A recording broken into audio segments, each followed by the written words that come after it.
Hemos creado un medio donde el centro eres tú. Consentidos, cerrando brechas, abriendo oportunidades para personas con discapacidad, sus familias y cuidadores. Una campaña realizada por la Consejería Presidencial para la participación de las personas con discapacidad de la Presidencia de la República de Colombia con el apoyo de Humanity and Inclusion y financiada por la Unión Europea, Protección Civil y Ayuda Humanitaria.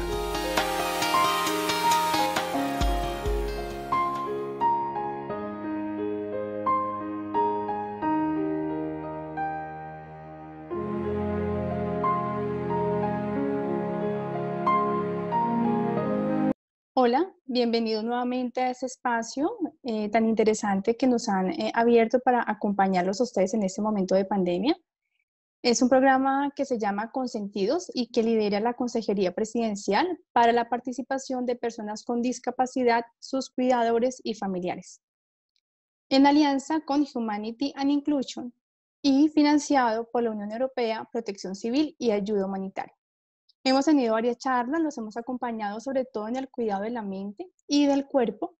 Seguimos haciendo énfasis en el cuidado de la mente, que en este momento de pandemia, COVID-19 y con el aislamiento social, realmente surge una necesidad para poder tratar esos temas y poder ayudarlos de alguna manera para cuidar la salud mental. Hoy nos acompaña una persona muy especial, con mucha experiencia en el área, psicólogo clínico, el doctor Mario Guerrero, que nos va a hablar sobre el cuidado de sí mismo, un retorno a nuestro interior. Hola Mario, bienvenido. Diana, ¿cómo estás? ¿Cómo te ha ido? Bien, aquí sobrellevando el aislamiento, pero bien. ¿Y tú? También, trabajando juicioso, aprendiendo mucho de esta nueva experiencia que tenemos como sociedad y como especie. Y bueno, entonces la idea hoy, Diana, es empezar a hablar un poco del tema del cuidado de sí mismo. Digamos que a nivel psicológico hay muchos aspectos que se pueden tratar o que se pueden tener en cuenta en estos momentos, pero me parece fundamental hoy en día y sobre todo pensando en la población de los cuidadores, que son personas que se encargan de estar con otras personas, de acompañar a otras personas, también ponernos un poco en el lugar de ellos y pensar qué pueden hacer ellos, ¿no? Finalmente, también todo este tema toca o digamos que también puede ser útil para cualquier persona en la sociedad. Entonces, voy a comenzar esta pequeña conversación. ¿Y por qué a nuestro interior? Porque el interior es lo que va a marcar de alguna manera, va a ser la guía de alguna manera el cómo vamos a actuar nosotros. Y yo quisiera comenzar con una frase de Dag Hammarskjöld. Él fue un exsecretario de la Organización de las Naciones Unidas, sueco, diplomático muy reconocido. Y él dijo en algún momento, el camino más difícil es el camino al interior. O sea, pensar el interior no es tan sencillo como muchas personas creen. Incluso, pensar el interior es mucho más difícil que lo exterior. Y si miramos en estos momentos de pandemia, donde existe el coronavirus, es una situación donde toca lo interior, ¿sí? El interior de los cuerpos. Entonces, me parece que es importante que pensemos un poco cuál es o cómo está funcionando el interior de cada uno. El interior está asociado a la psicología, es decir, a cómo funciona el aspecto interno de cada persona, tanto a nivel emocional, como también a nivel de pensamiento, como también a nivel de la percepción, etcétera. Entonces, en este momento, en donde estamos ahorita muchos en cuarentena, o la gran mayoría, y que nos sugieren que tenemos que estar en cuarentena, se convierte en esencial un aspecto, y es el aspecto del cuidado. El cuidado es fundamental, ¿sí? Inclusive, esta charla que está orientada para los cuidadores es bien importante, porque los cuidadores cuidan. Entonces, ahorita tenemos que cuidarnos todos. No solamente algunos deben cuidarnos o deben cuidar a otras personas, sino que todos nos tenemos que cuidar. Entonces, el cuidado de sí mismo es fundamental, es importante y eso nos va a garantizar, de alguna manera, sentirnos mejor. Nuestra salud mental es fundamental, así como nuestra salud física. Hoy en día, si vemos, pues por la situación compleja en la que estamos viviendo, todo el mundo habla del cuidado físico, es decir, que tenemos que tener una serie de pautas para poder mantenernos bien a nivel físico, pero también a nivel psíquico es fundamental. De hecho, todos los profesionales de la salud y específicamente los profesionales de la salud mental están poniendo en boga un poco una frase que dice que sin salud mental no hay salud. Yo diría que esto es muy cierto en gran parte, ¿sí? Porque nosotros podemos cuidar nuestra salud física asumiendo una serie de medidas que van a poder controlar o que van a poder evitar el contagio, en este caso del coronavirus. Pero si no tenemos en cuenta algunas estrategias específicas para el cuidado interno, el cuidado mental, no vamos a estar bien, porque la salud, como todos pueden observar, es algo mucho más complejo que simplemente no tener un achaque a nivel físico. Es decir, la salud del ser humano está o interviene en aspectos tanto físicos como mentales. Entonces, antes de adentrarnos al tema del sí mismo, que tiene que ver con cómo nosotros nos percibimos, cómo nosotros funcionamos a nivel interno, vamos a tocar el tema de qué implica el cuidador, qué implica ser un cuidador.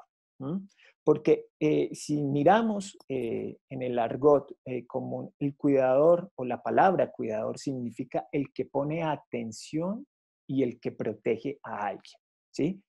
Entonces, fíjense que es muy importante este concepto. El cuidador está cuidando a un otro, en una relación. Ese otro puede ser un animal o puede ser la naturaleza y en este caso, digamos en la población que nosotros queremos llegarle, es a un otro humano. Entonces, aquí se establece algo que es fundamental y es la relación con un otro. Si vemos en la pandemia, hay un movimiento a nivel social donde la relación con el otro también va cambiando. Hoy en día, y si miramos esta misma conversación que tenemos, estamos utilizando un medio donde nos podemos encontrar varias personas, pero a nivel visual y desde la distancia. No tenemos un contacto directo, no tenemos un contacto corporal, porque ese contacto corporal de alguna manera puede generar o puede ser un factor de riesgo para contraer digamos, el coronavirus. Entonces, aquí hay algo bien especial. El cuidador, y para retomar lo que decía anteriormente, el cuidador tiene que proteger y tiene que ponerle atención a un otro. Pero estamos en un momento donde el otro puede ser, digamos, un factor de riesgo para mí mismo, ¿cierto? Entonces, aquí hay un momento de emergencia, hay un momento coyuntural donde de alguna manera la pandemia lo que hace es reestructurar y resignificar los vínculos que tenemos nosotros. La pandemia de alguna manera también tiene una implicación a nivel psicológico y en la relación con el otro, y es un tema que me gustaría como poderlo también tratar un poquito aquí en la conversación, y es que existe el coronavirus, se convierte en una especie de enemigo. ¿Por qué enemigo? Porque es alguien que puede atentar contra mí mismo. Entonces, pero es un enemigo bastante particular. Es un enemigo que no se ve, que no es palpable. Entonces, es totalmente invisible para nosotros. Esto lleva a que la angustia, y que es uno de los temas que yo sé que ya han podido tratar en esta serie de conversaciones y encuentros, la angustia y la ansiedad se siente permanentemente y no cesa. ¿Esto qué quiere decir? a nivel psicológico, nosotros podemos sentir angustia en ciertos momentos. Por lo general, podemos sentir una angustia consciente por algún hecho externo que nos genere esa angustia. Por ejemplo, si yo voy por la calle, veo un perro rabioso y que se lanza contra mí, pues yo voy a sentir una angustia, pero lo estoy viendo, lo estoy palpando. ¿Qué hago? Lo que hago es correr o buscar una salida para evitar el contacto, digamos, en este caso, con este objeto que puede ser agresor. Entonces, ahí hay una angustia, pero es una angustia disparada por algo que es concreto. Ahora bien, también a nivel psicológico podemos sentir angustia por algo inconsciente. Aquí es bien interesante porque nosotros tenemos una angustia permanente por el coronavirus, porque no lo vemos, entonces no lo podemos palpar. No es inconsciente porque todo el mundo sabe que existe. Es decir, los medios de comunicación, los medios de información, las redes sociales permanentemente están mostrando, digamos, los riesgos que genera, digamos, el coronavirus y las consecuencias que podría tener a nivel personal, a nivel social, si alguno de nosotros está contagiado. Entonces, aquí esta angustia que está impregnada por todo el fenómeno de lo que está sucediendo con este tipo de pandemia, hace que permanentemente estemos así. El único lugar, y tal vez es algo que yo incluso lo he percibido en mi tratamiento con mis pacientes, es que el único lugar donde las personas realmente se están sintiendo seguras es en su propio hogar. Entonces, esto también es bien importante y ahorita más adelante lo vamos a relacionar con el lugar del cuidador, porque el cuidador tiene un contacto directo con un otro, pero que usualmente ese otro no es un familiar o no es una persona cercana. Entonces, retomando, vemos un enemigo que es permanente, que genera angustia, pero que no lo vemos y que esa angustia está permanentemente en nosotros. No para, no cesa. Y eso va a generar una carga emocional muy fuerte en cada uno de nosotros. Genera las personas que deben salir de sus hogares porque deben trabajar, que están expuestas, digamos, al contacto ambiental mucho más fuerte que las personas que tenemos la fortuna de podernos quedar en nuestra casa. Evidentemente, esos grados de angustia, esos grados de tensión van a ser mucho más elevados. Y esto tiene una lógica. El estar afuera es, por más que uno tenga todas las medidas, a nivel psicológico, uno puede sentir o es proclive a sentir de que está expuesto y que puede estar contagiado.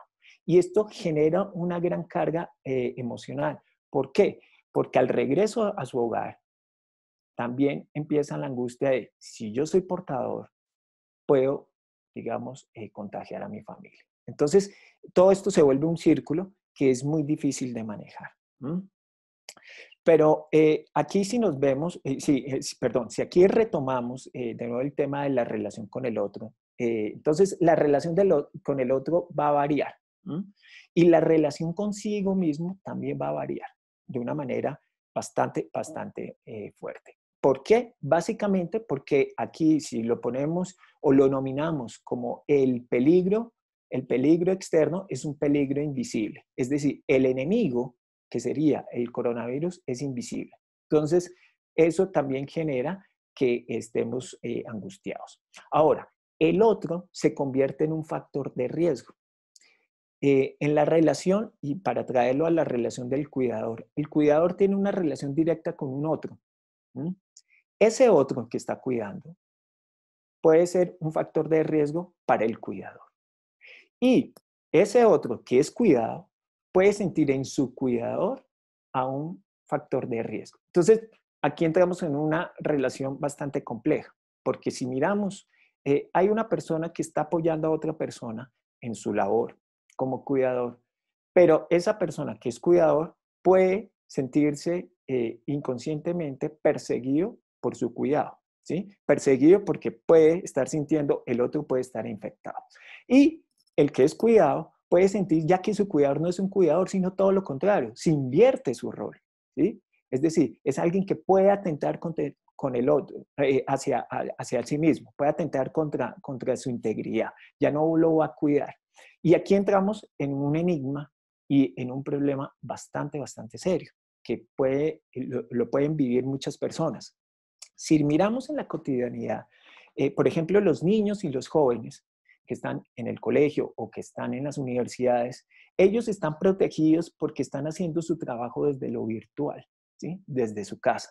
Entonces, digamos, aquí en este rol de profesor, estudiante, estudiante, profesor, no existe un riesgo en todo este entorno. Sin embargo, en otras labores donde el cuidador tiene que estar presente físicamente y no lo puede hacer remotamente, es decir, desde su casa, la situación cambia y cambia de una manera dramática, ¿sí? Ojo, yo estoy hablando de un aspecto que conscientemente tal vez las personas no lo registran. Es decir, una persona que es apoyado por otra persona, que es cuidado por otra persona, probablemente conscientemente ve su relación normal con su acompañante. Sin embargo, por toda la angustia, y volvemos por todo este clima que genera la pandemia y por todo lo que implica el coronavirus como tal, inconscientemente sí lo puede sentir como un agente generador de peligro. Entonces, aquí va a cambiar un poco la dinámica. Va a cambiar un poco porque la relación puede verse afectada, se puede porosear, si se permite el término, y eso va a permear y va a desvincular o va a hacer cierta grieta en ese vínculo. Entonces, si nosotros lo podemos pensar, si nosotros lo podemos traer a la palabra y lo podemos racionalizar, podemos también estar mucho más atentos a evitar ver al otro como un enemigo o como un perseguidor o como alguien que pueda atentar contra mí. Esto es bien importante tenerlo en cuenta. Es muy importante que lo tenga en cuenta el cuidador y es muy importante que lo tenga en cuenta la persona que es cuidada. Ojo, no podemos dejar de lado tampoco a la persona que está en ese lugar, porque la persona que es cuidada también siente angustia. En esta situación, todos tenemos angustia. Es, digamos, algo tan grave como en un momento de guerra, ¿sí? Afortunadamente, a muchos de nosotros no hemos estado expuestos a una guerra, pero también muchos de nuestra población y a nivel mundial, las personas están en una guerra y hay una permanente angustia. Entonces, digamos, esto es similar a la guerra en ese sentido. Entonces, volvemos aquí y el otro es un factor de riesgo, es un agente que puede ser peligroso. Incluso, yo soy un peligro para el otro. También aquí hay algo y es que nosotros también nos podemos convertir en un peligro para el otro. Y sobre todo para mí mismo. ¿Y esto por qué lo traigo a colación? Como todos sabemos en la pandemia, hay muchas personas que son asintomáticas, es decir, que dentro de sí están teniendo el virus y no lo saben. Es decir, las personas que son asintomáticas, son personas que tienen, de alguna manera, están atentando contra los otros y también están atentando contra sí mismos porque poseen el virus y lo desconocen. Entonces, digamos, aquí también cambia un poco la dinámica de cómo me relaciono conmigo mismo. Y aquí todo esto nos ha llevado, como decía anteriormente, a una manera nueva de vincularnos. Es decir, aquí nos vamos a vincular de una manera distinta con nuestro propio cuerpo, y eso pues es bastante palpable, así como la relación con el otro. El hecho de que estemos permanentemente usando tapabocas, personas que deben usar trajes especiales, guantes, etcétera, o usar constantemente el alcohol, usar el gel antibacterial, etcétera, eso hace que el contacto y la relación que tenemos con nuestro propio cuerpo varíe. Anteriormente, nosotros íbamos despreocupados por la calle o teníamos contacto despreocupados si íbamos a un supermercado o si íbamos a nuestro lugar de trabajo o si íbamos a comprar algo en la tienda, etcétera, etcétera. Hoy en día no. hoy en día la relación con el cuerpo, con nuestro propio cuerpo, cambia. Lo mismo que la relación con el otro, porque la relación con el otro ya está mediada a través de unos objetos que están en el intermedio y que van a posibilitar de alguna manera ese contacto distante pero cercano a su vez con el otro. Entonces aquí volvemos a la relación del cuidador y el cuidado, porque yo me imaginaba un poco, bueno, una persona que debe asistir a un niño con alguna problemática seria, en una situación de discapacidad seria donde no se pueda movilizar o donde no puede interactuar. Entonces, el cuidador va a cambiar de la noche a la mañana porque va a tener su mascarilla, si usa guantes o si va a tener un traje especial, lo mismo el niño. Entonces, ahí, ¿qué pasa con esa relación? ¿Qué pasaría? Y es algo que debemos también pensar, porque la relación varía. Hay objetos externos que están mediando en la relación y cambian. Si hay una persona que está asistiendo a alguien en una situación de discapacidad que no se pueda movilizar y que tenga que ayudarlo llevando una silla de rueda o que sea apoyo para que tome unas muletas, lo que sea, ahí también cambia, porque la persona que está en esa situación de necesidad de cuidado ve al otro y volvemos a lo que yo decía, que inconscientemente puede estar sintiendo que el otro es alguien que puede generarle peligro. Entonces, fíjate, Diana, y las personas que nos están viendo, que esto va a cambiar bastante, bastante y puede generar, lo que decía, fisuras en ese vínculo. Entonces, aquí es algo bien, bien particular de la relación que estamos teniendo nosotros con nuestro propio cuerpo y también la relación con el otro. Hay algo, y es que yo mencionaba que el cuidado de sí mismo es un retorno a nuestro interior. ¿Y por qué? Nosotros en nuestra sociedad, antes de la pandemia, cada uno vivía pues, más tiempo fuera de su casa que en su propia casa, ¿sí? Porque los niños van al colegio, o los jóvenes van a la universidad, o van al trabajo, y los adultos vamos a trabajar. Y entonces permanecemos gran tiempo por fuera. Incluso almorzamos, hacemos actividades lúdicas, etcétera, siempre por lo general por fuera y no por dentro.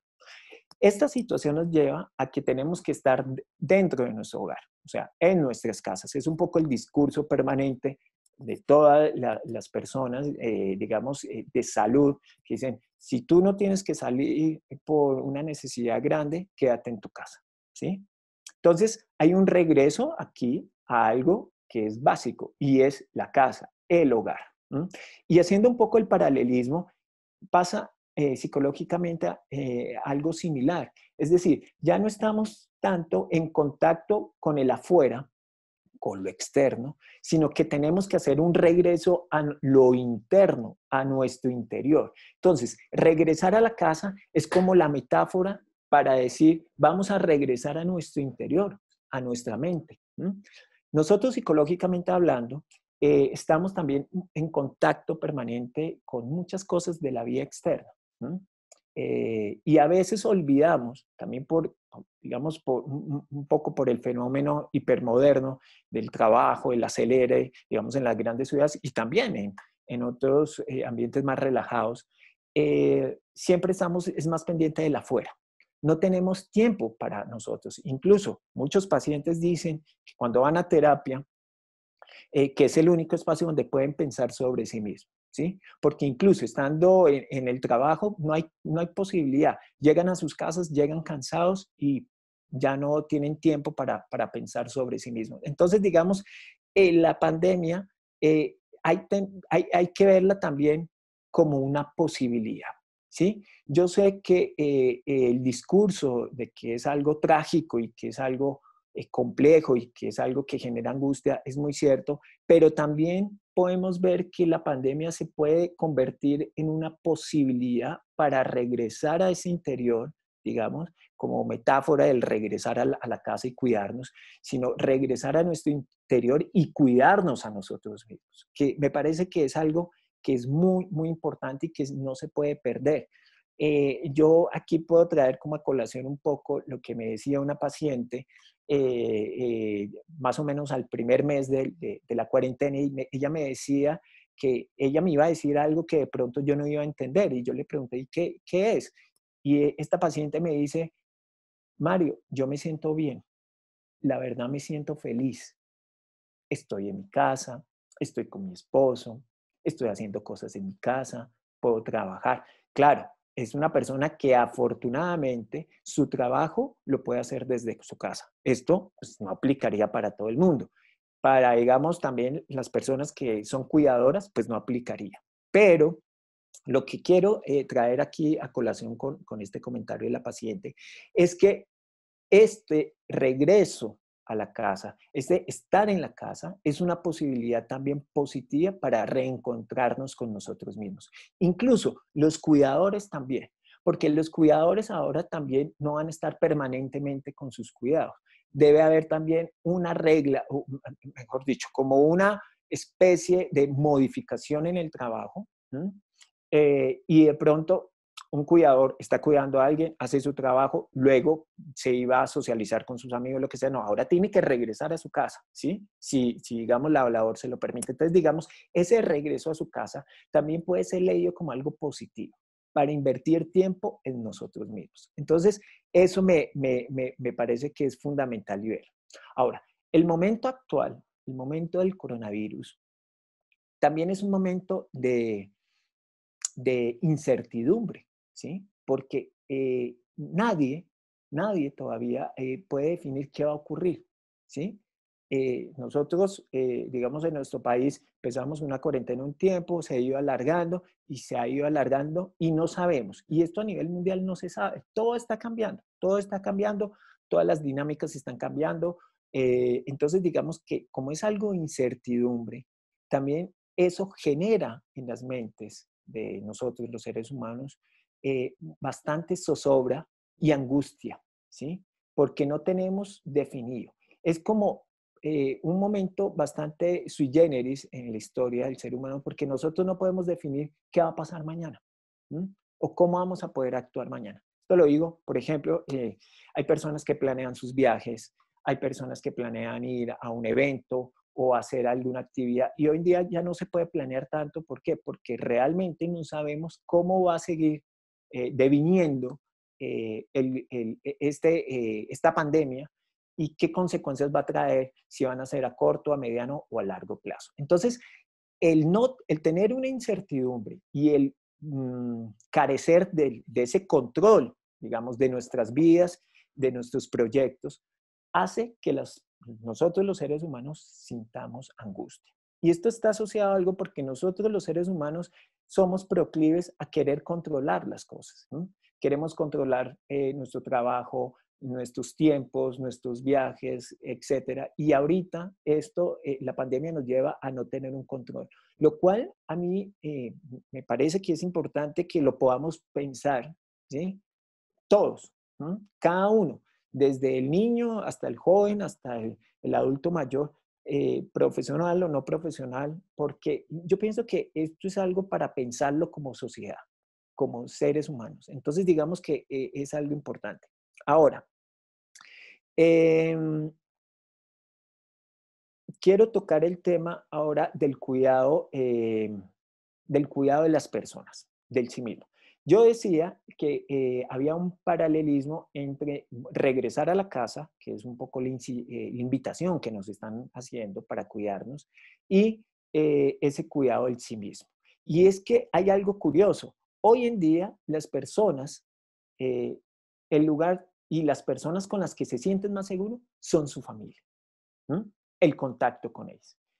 Al principio, si vemos del fenómeno de la pandemia, la gente quería era desesperadamente irse donde sus papás, donde sus abuelos, donde sus hijos, si en caso de padres separados, o sea, querían buscar inicialmente a sus familiares, a los más cercanos, a su raíz.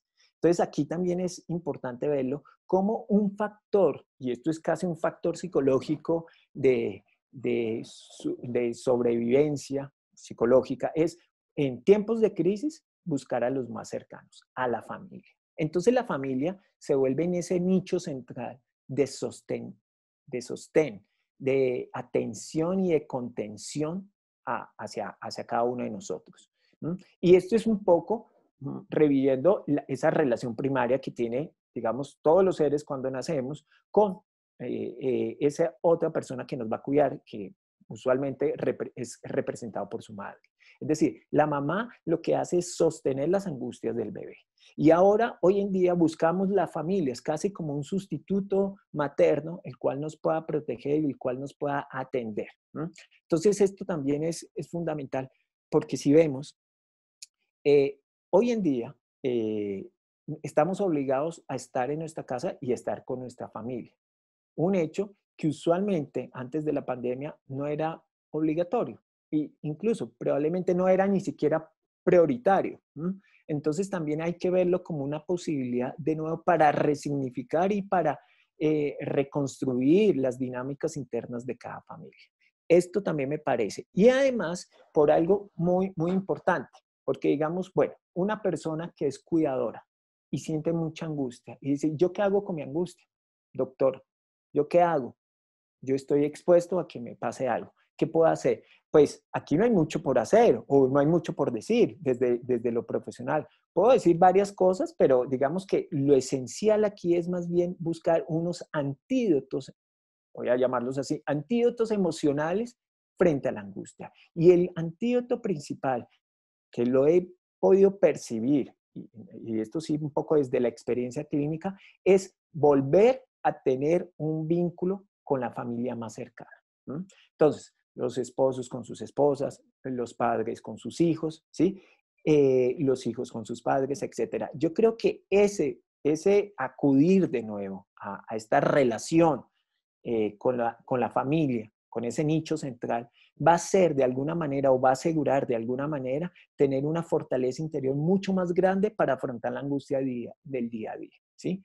Aquí no se trata de decir, mira, no, es que tienes que hacer ejercicio o tienes que hacer estos hábitos. Sí, eso puede servir, pero a nivel emocional, el vínculo tan fuerte que uno tiene con sus familiares, ese va a ser el gancho central y va a ser como el sostén principal que vamos a tener todos nosotros para la angustia en la que estamos sintiendo. Recordemos algo, y es que la angustia no es una angustia solamente consciente, ¿sí? Hay personas que dejan de dormir, hay personas que tienen ansiedad, sudoración en las manos, tienen bruxismo en la noche, es decir, que tienen una presión en la quijada, etcétera, etcétera.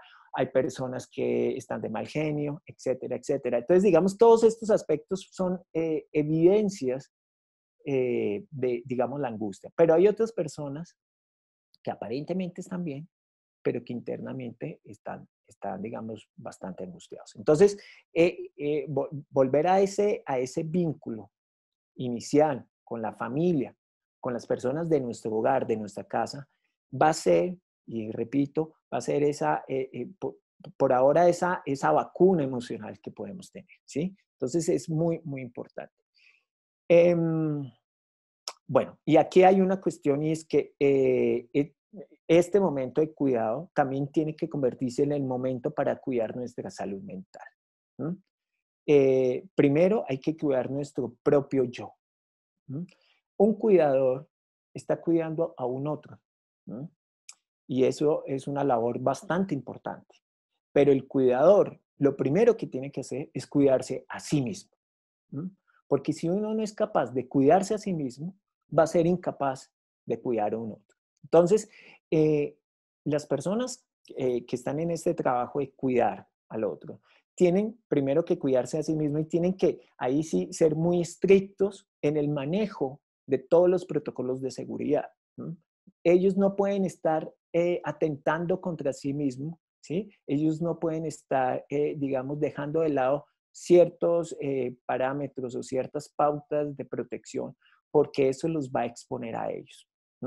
A nivel psicológico, también se tienen que cuidar muy, muy fuerte. Si hay una persona que está sintiendo internamente y que lo hace consciente, que se siente un poco mal, que se siente un poco triste, que se siente un poco angustiado, que se siente un poco intolerante, que se siente con pánico, que el pánico ahora también en muchas personas está presente. Es muy importante que no le dé vergüenza expresar y no le dé vergüenza tener este tipo de sentimientos, ¿sí? Porque el ser humano tiene muchos mecanismos de defensa y a veces queremos evadir o queremos negar lo que estamos sintiendo. Y digamos que para un cuidador es muy importante reconocer si él está sintiendo algo que usualmente su cotidianidad antes de este problema de la pandemia no sentía. Entonces me parece que es importante, me parece que es fundamental para cualquier persona, no solamente para los cuidadores, sino para cualquier persona, darle voz, darle un reconocimiento si tenemos algún sentimiento que nos hace sentir mal y que lo estamos sintiendo, ¿sí? No negarlo. Incluso decir, bueno, ¿y con quién lo puedo compartir? Hay muchas personas que no pueden acceder a un apoyo terapéutico. ¿No?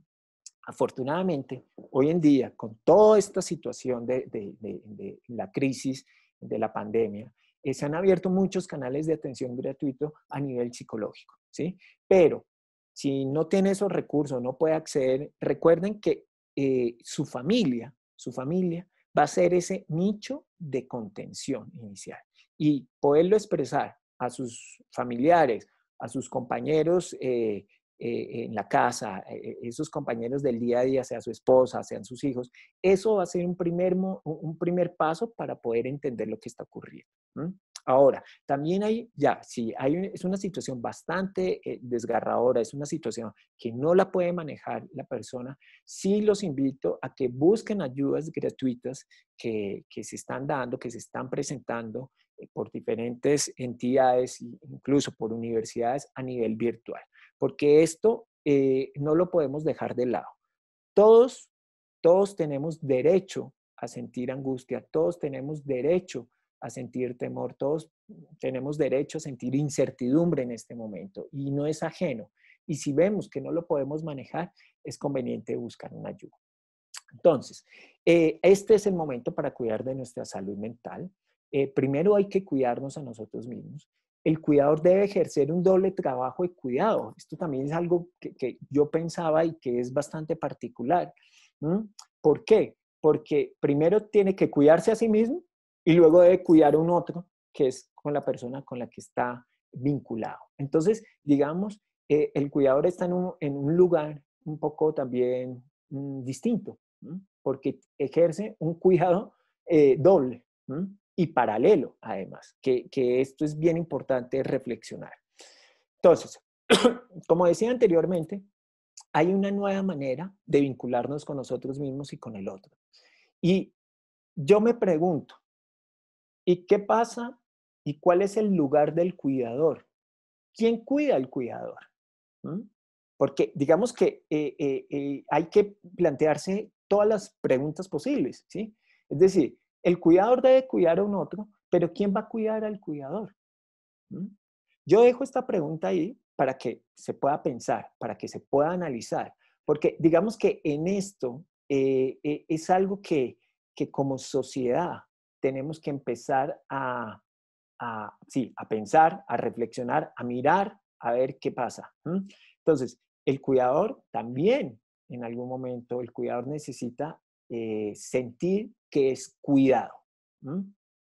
Y esto creo que es una invitación para que entre todos lo podamos pensar. Como decía recién al inicio, estamos en un momento de incertidumbre, un momento de muchas preguntas, donde no tenemos más preguntas que certezas, pero a partir de esas preguntas también podemos empezar a llegar a nuevas conclusiones, lo cual es muy interesante, digamos, en la situación.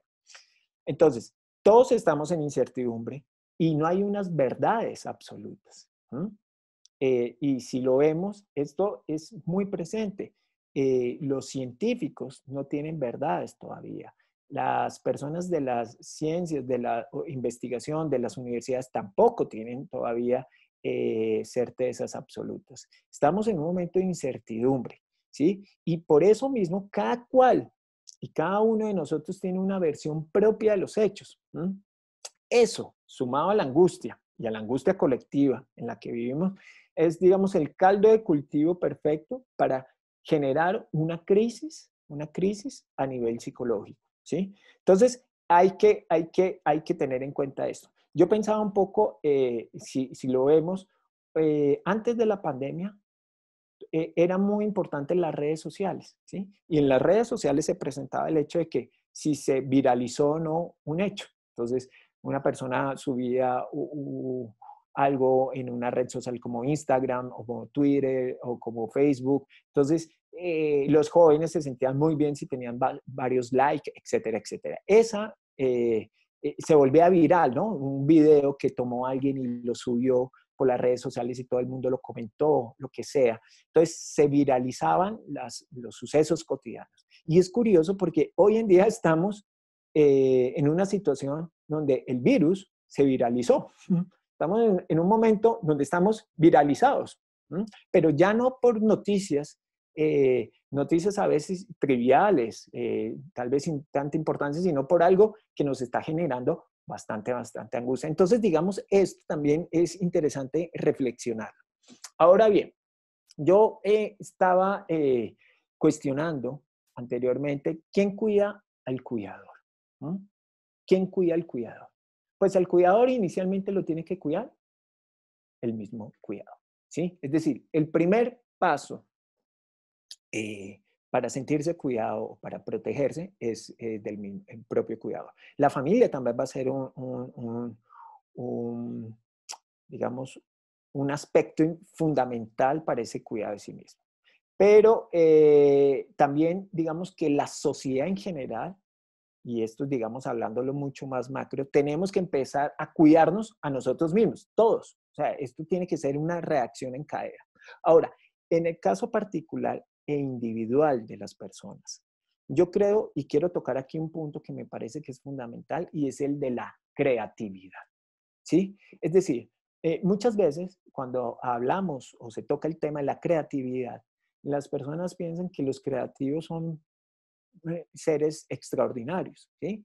O se le viene a uno a la mente un gran pintor, un gran músico, un gran escritor o poeta, etcétera, etcétera. Un gran científico, pero no, olvidamos un poco que cada uno de nosotros, sin tener ese talento especial, sin tener ese talento distinto, también podemos ser creativos, ¿sí? Y esto lo digo ¿por qué? Y partiendo un poco también de la experiencia cotidiana de las personas en estos momentos.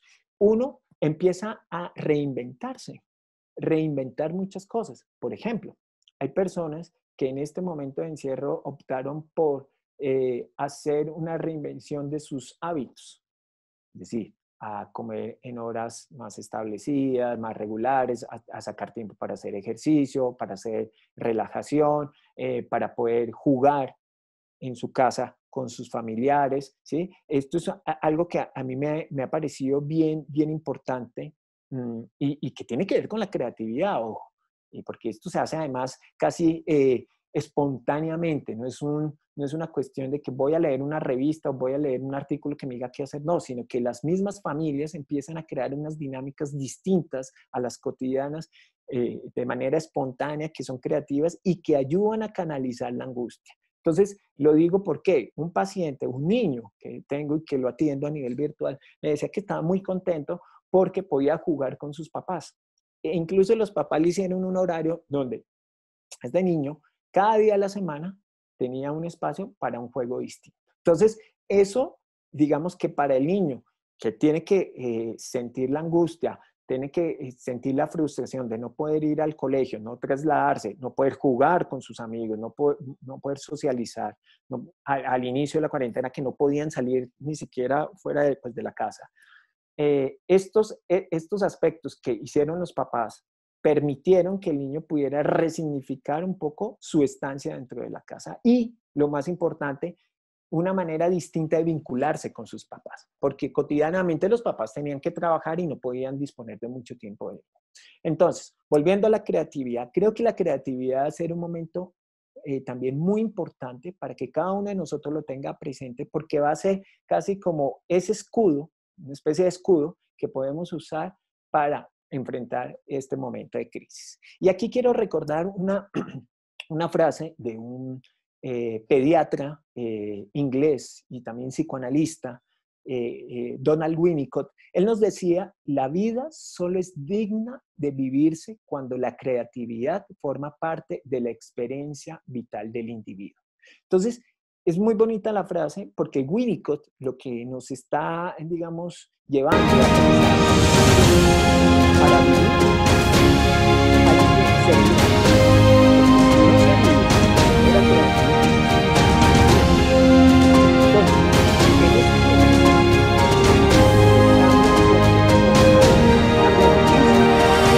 desarrollarnos en el día a día.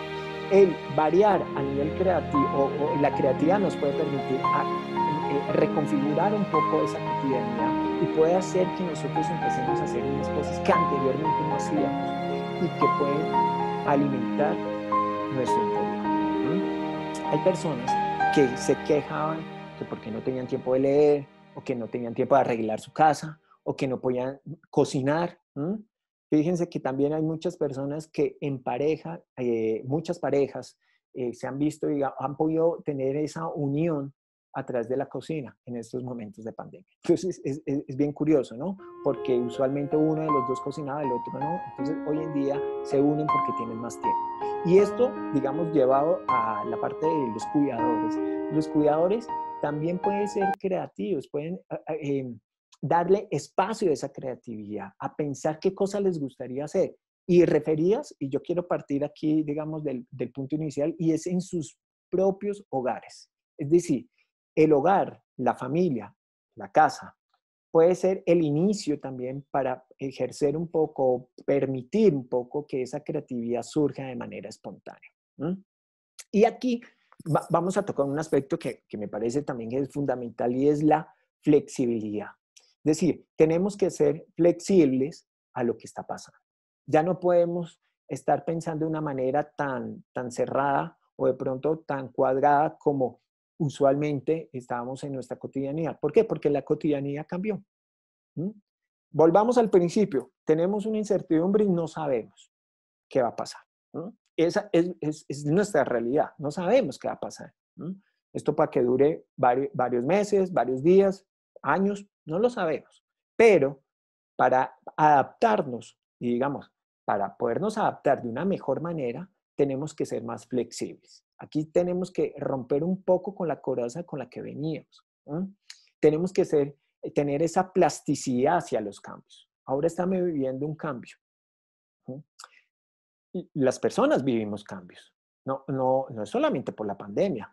Hay cambios. Por ejemplo, una persona se divorcia. Ahí hay un cambio y se tiene que adaptar. Un joven lo sacan del colegio por mal comportamiento. Tiene que cambiar, ¿sí? Alguien se queda sin trabajo o se tiene que ir a otra ciudad o a otro país a vivir.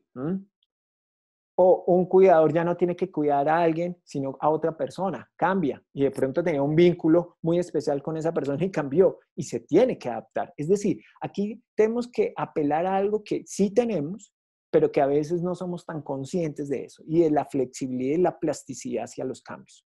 ¿Por qué? Porque si somos capaces de ser flexibles, si somos capaces de tener esa plasticidad, como lo nomino, al cambio, vamos a estar mucho más cerca a la creatividad. Y recuerden, o recordemos un poco la frase que nos decía Winnicott, y es que la creatividad, en la medida en que esté presente, pues vamos a sentirnos vivos. En la medida en que no seamos creativos, probablemente podemos vivir, pero casi como los zombies, muertos en vida o algo así. Entonces, esto es un poco lo que hay que tener en cuenta de la creatividad. Y hay algo que me parece importante, y es que nosotros estamos bombardeados, incluso esta misma charla o esta misma conversación, está bombardeada de información, ¿sí? Hay una persona con un supuesto saber, que es un psicólogo o un terapeuta o lo que sea, digamos los que están asistiendo a estas conversaciones y empiezan a hablar y a decir muchas cosas, ¿sí? Pero nosotros tenemos también que empezar en casa, tenemos que empezar a darnos cuenta que tenemos que ser fieles también a nosotros mismos, fieles a nuestro conocimiento, fieles a nuestras sensaciones, porque eso también es importante. Ahora, una cosa es dejarnos guiar también por lo que pensamos, pero no nunca terminar siendo, digamos, arbitrarios frente a los cuidados que debemos tener, porque eso es un aspecto que es fundamental. Si nosotros no nos cuidamos, no vamos a cuidar al otro.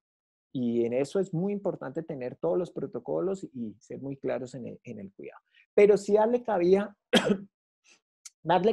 a estas sensaciones que cada uno de nosotros tenemos, porque esas mismas sensaciones nos van a poder llevar, digamos, a ser creativos, a que surjan nuevas ideas, a que surjan cómo podemos cambiar y cómo podemos transformar aspectos de nuestra cotidianidad. Hay algo que el mismo Winnicott decía, y es que la creatividad es la capacidad para crear el mundo. Entonces, ahora tenemos que crear nuestro propio mundo. Y yo creo que hay una pregunta que cabe aquí y es, ¿qué mundo queremos vivir? Esa pregunta, cada uno le va a dar una respuesta. Cada persona va a pensar en qué mundo, en qué vida quiere vivir.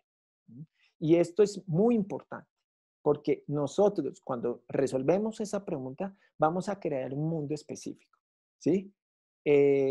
Lo digo un poco por la experiencia.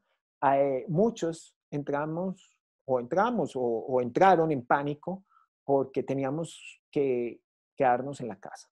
Pero otras personas no entraron en pánico y empezaron a vivir de manera creativa en su propia casa, ¿sí? Entonces, digamos que eso es muy importante. También, fíjense que hay personas que ven oportunidades en toda esta situación, que digamos aquí es un poco lo de la creatividad. Me acuerdo algo que vi en algún lugar del mundo, creo que fue en Italia, donde un señor, como podían salir a sacar o en España, podían sacar perros, él creó una manera de arrendar sus perros para que la gente los sacara y pudieran salir 20 minutos, porque estaban así. Entonces, digamos que aunque este señor pensó creativamente para ganar un dinero extra, digamos que los seres humanos en situaciones límites empezamos a pensar en posibilidades. Y esto es muy importante. O sea, el mundo se mueve, se transforma y hay que ver las posibilidades que hay. Entonces, es casi como lo que también dice el mismo Winnicott, que vivir creativamente significa no ser muerto o aniquilado todo el tiempo por la sumisión o la reacción a lo que nos llega del mundo. Es decir, nosotros tenemos que enfrentar al mundo, ¿sí? El mundo nos dispone de una serie de cosas, pero nosotros no podemos estar sometidos a eso, ¿no? Y tenemos que ser un poco irreverentes frente a eso que nos plantea el mundo. Y esa misma irreverencia y esa misma confrontación nos va a permitir no ser sumisos ni estar aniquilados, ¿no? Sí, la pandemia es muy grave. Sí, la pandemia nos está cambiando, pero también puede ser el momento para, digamos, pensarnos de una manera distinta, ser creativos con nosotros mismos y poder también sortear y poder construir, sobre todo, una vida distinta, que me parece que es fundamental. Entonces, aquí es de alguna manera lo que se busca desde la creatividad. Hay un aspecto que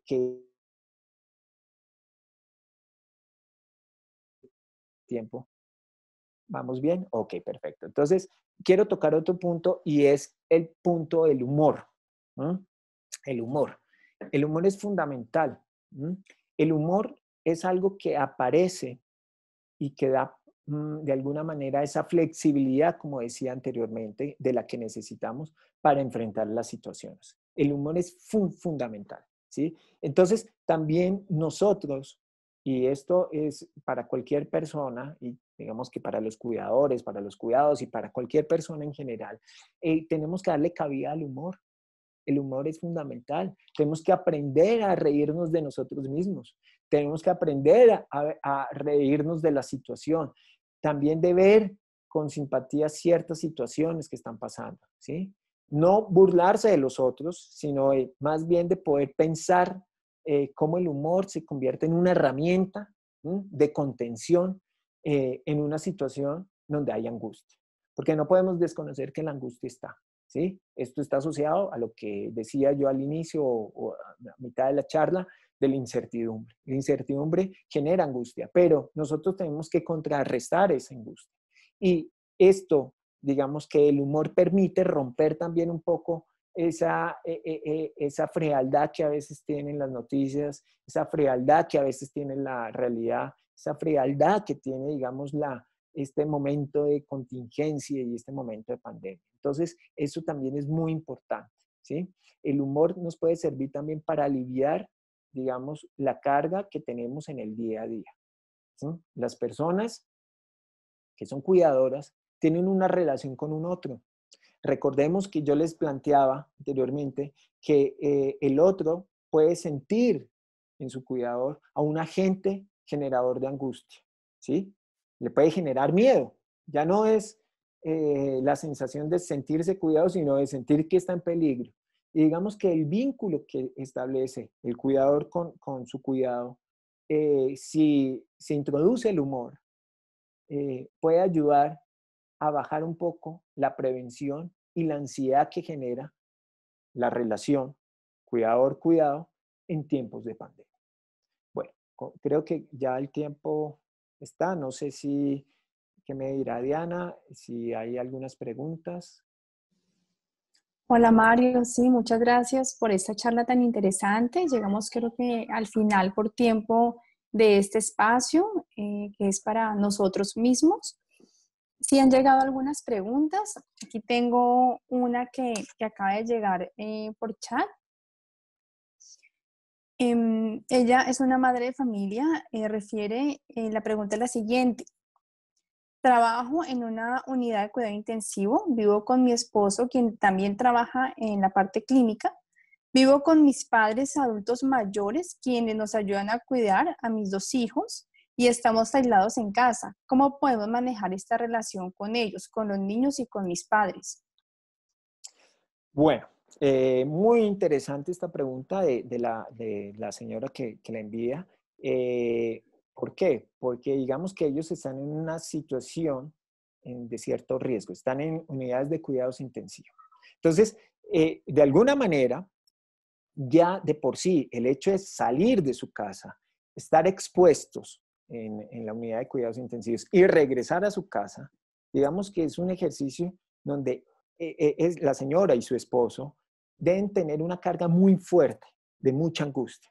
Recordemos una cosa que yo decía, y es que a nivel inconsciente se pueden sentir no solamente la angustia de que pueden ser agentes de contagio, sino que pueden contagiar a su familia, ¿sí?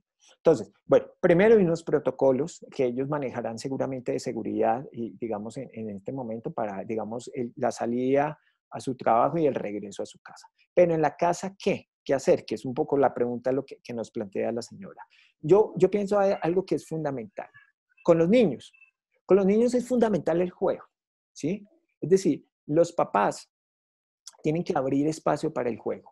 El juego es la posibilidad para que todos, incluso nosotros los adultos, podamos poner en juego, como dice la palabra, podamos poner ahí en el juego mismo nuestras propias angustias. Entonces, el compartir el juego, incluso con sus propios padres que ya son adultos mayores, el juego en familia, creo que es una posibilidad de pensar las propias angustias y de estos señores en especial, sus angustias como personas que están trabajando en el afuera, ¿sí? Esto es una posibilidad. Ahora bien, el contacto con sus padres, con sus propios padres, que son adultos mayores. Aquí digamos que hay que ver, no conozco, digamos, en detalle la idiosincrasia de la familia, pero sí empezar a hacer algunas pequeñas actividades que disfruten el adulto mayor, porque mira que acá, Diana, la pregunta toca el tema del adulto mayor, ¿sí? Que sería muy interesante tratarlo en algún momento, el adulto mayor en pandemia. El adulto mayor por lo general, y eso ocurre tristemente, es excluido muchas veces del tejido social. Imagínense en este momento donde hay pandemia, ¿sí? Entonces, yo pienso que estos señores también con los adultos mayores que están en la casa, empezar a pensar actividades donde puedan tener relación con ellos, donde los hagan partícipes. El juego es muy importante. A veces creemos que no, un adulto mayor no puede jugar con un niño pequeño y eso es falso, es error. De hecho, los niños tienen mayor plasticidad que nosotros los adultos. Los niños rompen esos mitos, porque los niños sí le buscan el juego al adulto mayor, ¿sí? Pero a veces somos los adultos que torpedeamos un poco ese proceso. Entonces, creo que el juego inicialmente puede ser un aspecto que puede ayudarnos a pensar y que puede ayudarnos a modular la angustia, o por lo menos en el caso de esta señora y de su esposo, a moderar un poco la angustia que están sintiendo.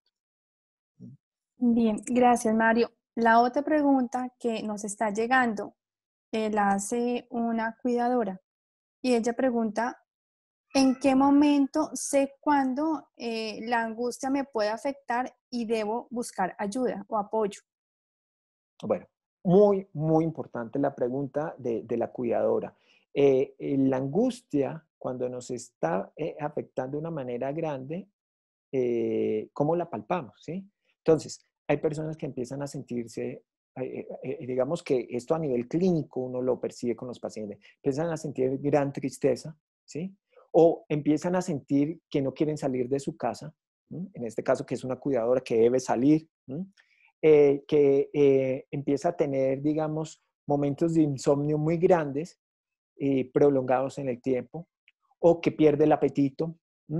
O que sus niveles de atención también han disminuido.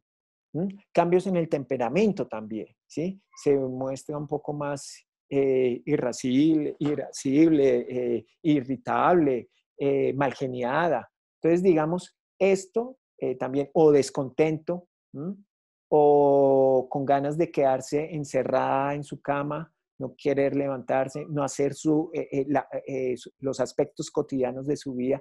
Estos son aspectos donde hay que tener en cuenta que algo está pasando y que hay que empezar a buscar ayuda, ¿sí? Personas que empiezan a tener mucha ansiedad en el sentido de no poder dormir, que el insomnio es muy fuerte y esto pues afecta, digamos, todo en su vida. Entonces, digamos, esto habría que tenerlo en cuenta como algunos aspectos que pueden indicarnos que internamente no estamos bien. Bien, Mario, muchísimas gracias. Hemos llegado entonces al final de esta charla virtual de Consentidos, una iniciativa que lidera la Consejería Presidencial para la participación de personas con discapacidad, sus cuidadores y familiares, en alianza con Humanity and Inclusion y financiada por la Unión Europea, Protección Social y Ayuda Humanitaria. Muchísimas gracias. Nos vemos entonces en un próximo encuentro.